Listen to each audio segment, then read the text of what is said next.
Hello friends, എല്ലാവർക്കും നെക്സ സിസ്റ്റത്തിന്റെ പുതിയൊരു വീഡിയോയിലേക്ക് ഒരിക്കൽ കൂടി സ്വാഗതം. ഇന്ന് നമ്മളൊരു പുതിയ IP ക്യാമറ പരിചയപ്പെടാൻ വേണ്ടി പോവാണ്. ഈ ഒരു IP ക്യാമറയിൽ TrueWDR എന്ന് പറഞ്ഞ ഒരു ഫീച്ചർ ഉണ്ട്. അപ്പോൾ എന്താണ് ഈ TrueWDR ഫീച്ചർ? നിങ്ങൾ വീട്ടിലേക്കോ ഓഫീസിലേക്കോ ഫ്ലാറ്റിലേക്കോ റൂട്ടിലേക്കോ എങ്ങോട്ട് ക്യാമറ എടുത്താലും ഏറ്റവും പ്രധാനപ്പെട്ടതെന്ന് പറഞ്ഞാൽ നമുക്ക് രാത്രി കാലങ്ങളിൽ നല്ല വിഷ്വൽസ് കിട്ടുക എന്നുള്ളത് മാത്രമാണ്, അല്ലേ? ഈ രണ്ട് പിക്ചേഴ്സ് നിങ്ങൾ നോക്കുവാണെങ്കിൽ ഒരു പിക്ചറിൽ WDR ഫീച്ചർ ഇല്ല, അതുകൊണ്ട് ആ ഒരു ഇമേജ് ഇരുണ്ടിരിക്കുന്നത് നിങ്ങൾക്ക് കാണാൻ സാധിക്കും. രണ്ടാമത്തെ പിക്ചറിൽ TrueWDR ഫീച്ചർ ഉണ്ട്, അതുകൊണ്ട് ആ ഒരു പിക്ചർ കുറച്ചും കൂടെ ബ്രൈറ്റ് ആയിട്ട് നമുക്ക് കാണാൻ സാധിക്കും. അതായത് നിങ്ങളൊരു റൂമിൽ ക്യാമറ വയ്ക്കുവാണെങ്കിൽ ഒരു ജനലിലൂടെ വരുന്ന വെട്ടം എന്ന് പറഞ്ഞാൽ വളരെ ഇൻറ്റൻസ് ആയിട്ടുള്ള വെട്ടമായിരിക്കും. പക്ഷെ അതേസമയം നമ്മുടെ റൂമിന്റെ കോർണറിലൊക്കെ എന്ത് ചെയ്യും? ചെറിയ പ്രകാശം മാത്രമേ ഉണ്ടാവുള്ളൂ. ചില സ്ഥലത്തൊക്കെ കംപ്ലീറ്റ്ലി ഡാർക്ക് ആയിരിക്കും. അപ്പൊ ക്യാമറ ഇങ്ങനെ ആ ഒരു റൂമിലേക്ക് വെക്കുമ്പോൾ ആ വെട്ടത്തിനനുസരിച്ച് ക്യാമറയുടെ ഐറിസ് അഡ്ജസ്റ്റ് ആവുന്നുണ്ട്. അതുകൊണ്ട് ചിലപ്പോൾ നമ്മുടെ ജനലിന് നേരെയാണ് ക്യാമറ തിരിഞ്ഞിരിക്കുന്നതെങ്കിൽ കൂടുതൽ ഡാർക്ക് ആയിട്ട് ബാക്കിയുള്ള ലോ ലൈറ്റ് ഏരിയാസ് പോകാൻ ചാൻസ് ഉണ്ട്. അപ്പൊ അതിനെ ബൂസ്റ്റപ്പ് ചെയ്യാൻ വേണ്ടിയിട്ടുള്ള ഒരു ടെക്നോളജിയാണ് ഈ WDR ഫീച്ചർ എന്ന് പറയുന്നത്. അത് രണ്ട് ടൈപ്പ് ഉണ്ട്, DWDRഉം TrueWDRഉം. അപ്പൊ ഇന്ന് ഞാൻ ഈ ഒരു വീഡിയോയിൽ നമ്മുടെ ഈ ഒരു ക്യാമറയുടെ അൺബോക്സിങ്, ഡെമോൺസ്ട്രേഷൻ, അതുപോലെ തന്നെ ഇതിന്റെ സെറ്റിംഗ്സ്, ഇങ്ങനെയുള്ള കാര്യങ്ങളൊക്കെ നിങ്ങളെ കാണിച്ചു തരുമ്പോൾ ഈ ഒരു ഫീച്ചറും എന്താണെന്നുള്ള കാര്യം ഞാൻ നിങ്ങൾക്ക് പറഞ്ഞുതരാം. അപ്പൊ എല്ലാവർക്കും നെക്സ സിസ്റ്റത്തിന്റെ പുതിയൊരു വീഡിയോയിലേക്ക് ഒരിക്കൽ കൂടി സ്വാഗതം.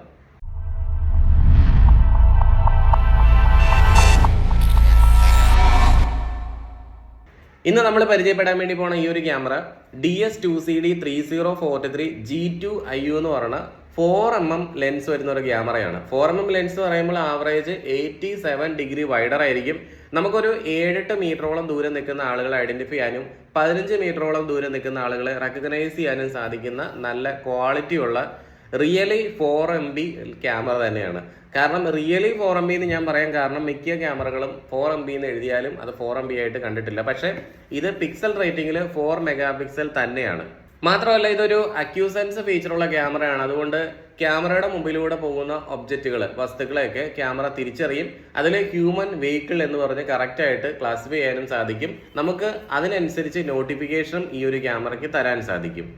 മാത്രമല്ല ഈ ഒരു ക്യാമറയിൽ ബിൽഡ് ഇൻ മൈക്രോഫോൺ വരുന്നുണ്ട്. അതുകൊണ്ട് തന്നെ നിങ്ങൾക്ക് അവിടെ പറയുന്ന കാര്യങ്ങൾ വ്യക്തമായിട്ട് കേൾക്കാനും സാധിക്കും. അപ്പൊ നമുക്ക് ഈ ഒരു ക്യാമറയെ അൺബോക്സ് ചെയ്തിട്ട് ഈ ഒരു ക്യാമറയുടെ ബാക്കിയുള്ള ഫീച്ചേഴ്സ് എന്തൊക്കെയാണെന്ന് നോക്കാം. നമ്മുടെ ക്യാമറയുടെ അൺബോക്സിങ് കഴിഞ്ഞിട്ടുണ്ട്. ക്യാമറയെ കൂടാതെ ബോക്സിൻ്റെ ഉള്ളിൽ ഇത്രയും സാധനങ്ങളാണ് വരുന്നത്.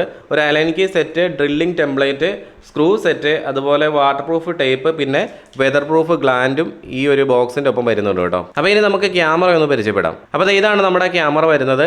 നല്ല ക്വാളിറ്റിയുള്ള ക്യാമറയാണ്. വളരെ വലിയ സൈസോ കാര്യങ്ങളൊന്നും ഈ ഒരു ക്യാമറയ്ക്ക് വരുന്നില്ല. ഇത് കണ്ടോ, എൻ്റെ ഈ ഒരു കൈപ്പത്തിയുടെ ഉള്ളിൽ ഇരിക്കാനുള്ള നീളം മാത്രമേ ഈ ഒരു ക്യാമറയ്ക്ക് ഉള്ളൂ. പിന്നെ ചൂടാകുന്ന ഒരു ക്യാമറയാണ്, പേടിക്കേണ്ട ആവശ്യമൊന്നുമില്ല. Warning hot surface do not touch എന്നതിൻ്റെ മുകളിൽ തന്നെ അവർ എഴുതി ഒട്ടിച്ച് വെച്ചിട്ടുണ്ട്. അപ്പോൾ അതുകൊണ്ട് തന്നെയാണ് ഈ ഒരു ക്യാമറ മെറ്റൽ ബോഡി അല്ലെങ്കിൽ മെറ്റൽ കേസിങ്ങിൽ അവർ നിർമ്മിച്ചിരിക്കുന്നത്. പിന്നെ ഈ ഒരു ക്യാമറയുടെ ബാക്ക് സൈഡിലായിട്ട് നമുക്ക് ഈ നമ്മുടെ ക്യാമറയോടൊപ്പം തന്നേക്കണ അലൈൻ കീ സെറ്റ് ഉപയോഗിച്ചിട്ട് ഇത് ഓപ്പൺ ചെയ്യാൻ പറ്റും. ഇതിൻ്റെ ഉള്ളിൽ നമുക്ക് മെമ്മറി കാർഡ് ഇടാൻ സാധിക്കും. കൂടാതെ തന്നെ ഈ ഒരു ക്യാമറയുടെ പാസ്വേഡ് കാര്യങ്ങളൊക്കെ നിങ്ങൾക്ക് മറന്നൊക്കെ പോയിട്ടുണ്ടെങ്കിൽ റീസെറ്റ് ചെയ്യാനൊക്കെ വേണ്ടിയിട്ട് ഈ ഒരു ഓപ്ഷൻ നിങ്ങൾക്ക് യൂസ് ചെയ്യാവുന്നതാണ്.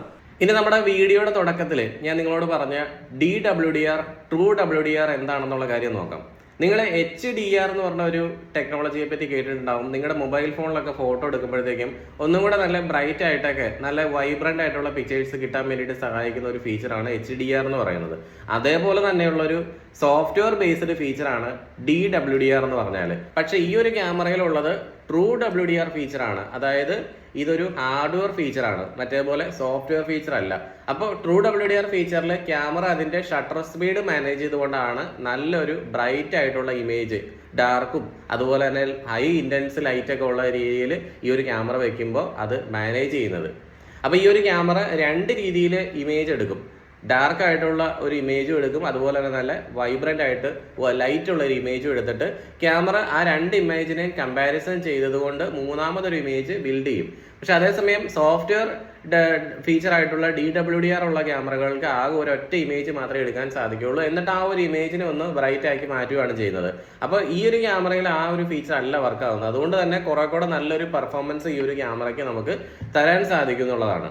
അപ്പോൾ എന്തായാലും HDR-ഉം DWDR-ഉം ട്രൂ WDR ഒക്കെ മനസ്സിലായെന്ന് വിചാരിക്കുന്നു. ഇനി നമുക്ക് ഈ ഒരു ക്യാമറ നെറ്റ്വർക്കിൽ ഒന്ന് കണക്ട് ചെയ്തിട്ട് ഇതിൻ്റെ ഡെമോ വീഡിയോ നോക്കാം. അതുപോലെ അതിൻ്റെ സെറ്റിങ്സ് എന്തൊക്കെയുണ്ടെന്ന് ഞാൻ നിങ്ങളെ കാണിച്ചു തരാം.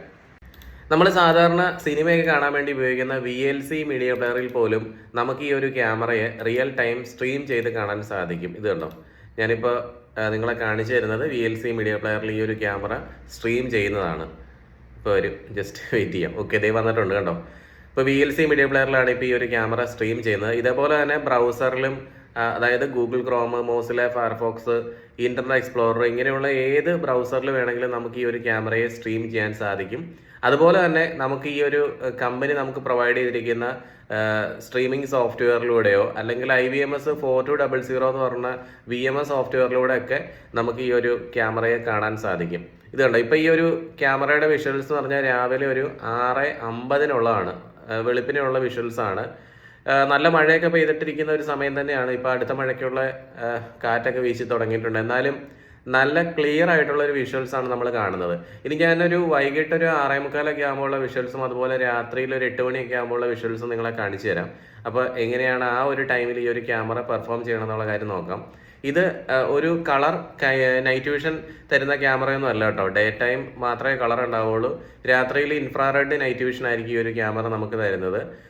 പിന്നെ മാത്രമല്ല, ഈ ഒരു ക്യാമറ ഇപ്പോൾ ഒരു സ്റ്റോക്ക് കണ്ടീഷനിലാണ്. ഞാൻ പ്രത്യേകിച്ച് ഈ ഒരു ക്യാമറയുടെ ക്ലാരിറ്റി കൂട്ടുന്ന രീതിയിലുള്ള യാതൊരു സെറ്റിങ്സും ചെയ്തിട്ടില്ല. 4 മെഗാ പിക്സലാണ് ഈ ഒരു ക്യാമറ വരുന്നത്. പക്ഷേ നമ്മൾ ഫുൾ HD റെസൊല്യൂഷൻ, അതായത് 2MB റെസൊല്യൂഷനാണ് ഇപ്പോൾ കണ്ടുകൊണ്ടിരിക്കുന്നത്. കാരണം എന്താണെന്ന് വെച്ചാൽ എൻ്റെ ലാപ്ടോപ്പിലെ സ്ക്രീൻ റെക്കോർഡ് ഉപയോഗിച്ചിട്ടാണല്ലോ ഞാൻ ഈ ഒരു ക്യാമറ നിങ്ങളെ റെക്കോർഡ് ചെയ്ത് കാണിക്കുന്നത്. എൻ്റെ ലാപ്ടോപ്പിൻ്റെ റെസൊല്യൂഷൻ എന്ന് പറഞ്ഞാൽ 1080p ഫുൾ HD ആണ്. അപ്പോൾ അതിലും കൂടിയ റെസൊല്യൂഷനിലാണ് ഈ ഒരു ക്യാമറ ശരിക്കും വർക്ക് ആവുന്നത്. അത് റെക്കോർഡ് ചെയ്ത വീഡിയോസ് നമുക്ക് ആ രീതിയിലേക്ക് നമുക്ക് സെറ്റപ്പ് ചെയ്യാൻ സാധിക്കുന്നതാണ് കേട്ടോ. ഇപ്പൊ സമയം ഒരു 7:38 ആയിട്ടുണ്ട്. രാത്രി ഈ ഒരു സമയത്ത് അത്യാവശ്യം നല്ല പെർഫോമൻസ് ഈ ഒരു ക്യാമറ തരുന്നുണ്ട്. ഞാനിപ്പോൾ ഈ ഒരു ക്യാമറയിൽ പ്രത്യേകിച്ച് യാതൊരു കോൺഫിഗറേഷൻ ചെയ്തിട്ടില്ല. നമ്മൾ സാധാരണ കേസിനകത്ത് ക്യാമറ വെക്കുന്ന സമയത്ത് നമ്മൾ ആ ഒരു ക്യാമറ വെക്കുന്ന സ്ഥലത്തിന് അനുയോജ്യമായിട്ട് ആ ഒരു ക്യാമറയെ കോൺഫിഗറേഷൻ ഒക്കെ ചെയ്യാറുണ്ട്. അത് പ്രത്യേകിച്ച് നൈറ്റിനും ഡേയ്ക്കും വേണ്ടിയിട്ട് അതിനനുസരിച്ചുള്ള പ്രൊഫൈൽ എഡിറ്റിങ്ങും കാര്യങ്ങളൊക്കെ ചെയ്താലാണ് ക്യാമറ നല്ല പെർഫോമൻസ് തരുന്നത്. അപ്പൊ ഇത് ഇപ്പോൾ ഒരു സ്റ്റോക്ക് കണ്ടീഷൻ സെറ്റപ്പിൽ എങ്ങനെയാണോ ഈ ഒരു ക്യാമറ ഇരിക്കുന്നത് അതേപോലെയാണ് ഈ ഒരു ക്യാമറ ഇരിക്കുന്നത്. നമുക്ക് സെറ്റിംഗ്സ് ഒക്കെ മാറ്റുവാണെങ്കിൽ നൈറ്റ് വിഷന്റെ കേപ്പബിലിറ്റി ഒന്നും കൂടെ നമുക്ക് മെച്ചപ്പെടുത്താൻ സാധിക്കും. അപ്പോൾ ഈ ഒരു വീഡിയോ നിങ്ങൾക്ക് എല്ലാവർക്കും ഇഷ്ടപ്പെട്ടെന്ന് വിചാരിക്കുന്നു. ഇഷ്ടപ്പെട്ടെങ്കിൽ ലൈക്ക് അടിക്കുക. അതുപോലെ തന്നെ പുതിയ വീഡിയോസിന് നമ്മുടെ ഈ ഒരു ചാനൽ ഒന്ന് സബ്സ്ക്രൈബും ചെയ്ത് വെക്കുക. പിന്നെ നിങ്ങൾക്ക് ക്യാമറകളെ പറ്റി കൂടുതലായിട്ട് ഇൻ ഡെപ്ത് അറിയണം, അല്ലെങ്കിൽ ക്യാമറകളുടെ കോൺഫിഗറേഷൻസ് ഒക്കെ പഠിക്കണം എന്നൊക്കെ ആഗ്രഹം ഉണ്ടെന്നുണ്ടെങ്കിൽ എൻ്റെ ചാനൽ മെമ്പറായിട്ട് ജോയിൻ ചെയ്യുക. ഒരു മാസത്തേക്ക് അതിന് വരുന്ന ചിലവ് വെറും 159 രൂപ മാത്രമാണ്. അപ്പോൾ നിങ്ങളുടെ അക്കൗണ്ടിൽ നിന്ന് ഒരു 159 റുപ്പീസ് വെച്ചിട്ട് ഓട്ടോമാറ്റിക് ഗൂഗിൾ കട്ട് ചെയ്യും. അങ്ങനെയാണെന്നുണ്ടെങ്കിൽ ഞാൻ ഇട്ടിരിക്കുന്ന ഒരു പ്രൈവറ്റ് പ്ലേലിസ്റ്റ് ഉണ്ട്, ഹിഡൻ പ്ലേലിസ്റ്റ് ആണ്. നമ്മൾ ഇതുപോലെ ഇടുന്ന വീഡിയോസ് ആയിരിക്കില്ല അതിലേക്ക് വരുന്നത്. അപ്പോൾ ആ വീഡിയോസ് നിങ്ങൾക്ക് കാണാൻ സാധിക്കുന്നതാണ് കേട്ടോ. അപ്പോൾ കൂടുതലൊക്കെ ആയിട്ട് അറിയണമെന്നുണ്ടെങ്കിൽ താഴെ കൊടുത്തേക്കണം എൻ്റെ വാട്സാപ്പ് നമ്പറിലേക്ക് ഒന്ന് വാട്സാപ്പ് അയച്ചാൽ മാത്രം മതി. അപ്പോൾ എല്ലാവർക്കും നല്ലൊരു ദിവസം ആശംസിക്കുന്നു.